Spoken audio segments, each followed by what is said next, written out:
Welcome to the Northern Region Market Watch, brought to you by Real Estate Business Intelligence and MRIS Company. Let's take a look at the most recent activity in the Northern Region housing market, which includes these areas. In February, the signs in the U.S. economy were a mix of positive and uncertain.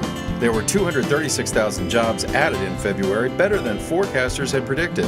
The unemployment rate fell to 7.7%, and the drop was due mostly to people finding work as opposed to dropping out of the labor force. Home prices across the country continue to rise, and the inventory of homes for sale is at its lowest level in 13 years. Demand remains robust, and the outlook for the housing market is strong nationally. Despite these positive economic signs, the mandatory federal spending cuts of sequestration and the congressional battle over the budget continue to fan the flames of uncertainty. By the end of March, Congress and the President must approve federal spending levels for the remainder of the fiscal year. It's unclear how the sequestration cuts will be incorporated in the final budget numbers, but the D.C., Virginia, and Maryland economies could be disproportionately affected.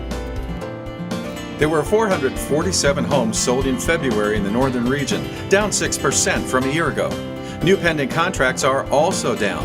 There were 711 pending contracts, down 7.5% from last February. The slowed sales activity could indicate softening demand, however, it's still too early to distinguish a pattern as the region is coming off of several consecutive months of strong year-over-year growth.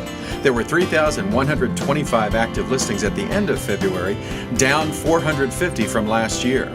The inventory pattern appears to be slowly changing, however, as new listings have been growing for 5 of the past 6 months relative to last year.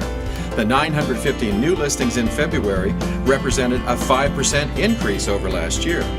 At $165,000, the median sale price for the Northern Region housing market is up 5% from February 2012, an increase of nearly $8,000. The low supply of active listings is not only putting upward pressure on the median sales price, but also influencing the time on market.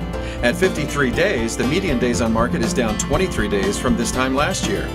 As we enter the spring market, it's likely that sellers will continue to respond to the low inventory, which should keep new listings trending upward. While economic uncertainty continues to linger, subtle signs of demand remain in the market, such as the increase in median sale price and decreased time on market. That's the Northern Region's Market Watch for this month. Check back next month for the latest.